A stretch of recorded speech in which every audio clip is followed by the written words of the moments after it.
hàng trình miết được ngày tìm mà phơi vào muối khai phí pon mà phơi vào muối miết nước nông tham frame mỏng mà chẳng nhưng khơi hai tha tìm xa miết cứ việc thật nước nông lùm hồ uptrend đại tế cứ việc mình toàn ban mong bày nơi tầm lại lâu hàng khám nên ở tờ lái pram pon mà rồi đầm bờ tê bằng pon ở này chẳng hơi cầm lăng này tìm xa miết cứ việc nơi tại bản to can lăng tự tiệt chẳng bao sân chỉ việc từ phật tờ lái 5244 គឺវានឹងបន្តឡើងទៅខាងលើទៀតហើយបងប្អូនអរគ្នាតែវាអាចនឹងទៅដល់តម្លៃ5442តែបើសិនជាវាបំបែកនៅតម្លៃឡូហ្នឹងគឺទីផ្សារវានឹងមកដល់តម្លៃ4966បាទ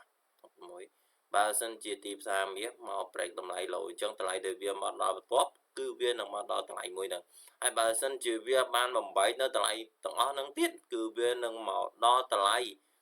4843បន្តទៀតហើយបងប្អូនអ្នកគ្នាអញ្ចឹងហើយ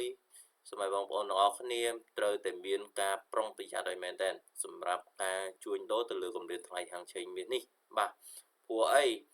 បើសិនជាទីផ្សារវាកំពុងតែអាប់ឡើងគឺយើងលេងស្របតាមទីផ្សារអាប់បើសិនជាទីផ្សារ down យើងលេងតាមទីផ្សារ down បើសិនជាទីផ្សារ sideways គឺយើងលេងតាមទីផ្សារ sideways បាទអញ្ចឹងហើយបងប្អូនអរគ្នារាល់ការចូលផ្សារទាំងអស់គឺត្រូវតែមាន TP ហើយនិង SL បាទដាច់ខាតត្រូវតែមាន break រងចាំឲ្យវា pull back ចាំចូលផ្សារបាទមិនថាទៅលើឬមិនថាមកក្រោមទេបាទ